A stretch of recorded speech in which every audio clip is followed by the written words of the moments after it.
in their schools. Can you please talk about why you're opposed to that, and why you don't think that's something? So we think it's ultimately the parents' decision. We think that this is something that intimately affects the health and well-being of young kids.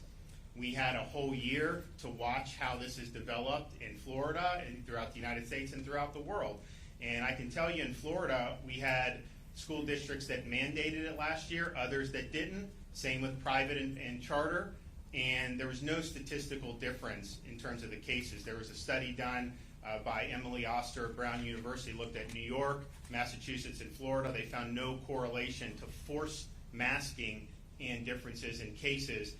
But you also have a situation where a lot of parents have come to me, they've come to their school boards and said, this has been very difficult on their young kids to have to sit there for 8 hours with this. It's not natural.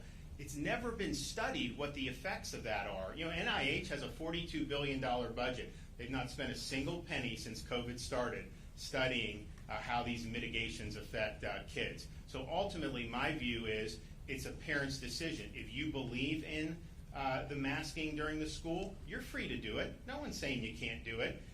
But if you're somebody that is concerned about that thinks that may not be the right thing for your child, then I think you should have the right to make that ultimate decision. And I don't think government should override that. So for me, it's about the parents, and it's about trying to vindicate parents' ability to make these decisions. But I think yesterday, Anthony Fauci said, we don't know whether it's harmful. We hope not. That's where they're at. So they don't really know. So this is a big experiment to have tens of millions of kids, particularly the young kids, that are going to be wearing this all day. The airflow, some of the other things with learning, particularly for younger grades when you're learning phonics and some of that other stuff. So there's a whole host of issues. And my view is clearly the data, if you look at the data, it's totally reasonable for a parent to say, you know what, I'd rather send my kid to school without wearing the mask. So that's what it's about. It's about parental choice, not government mandate.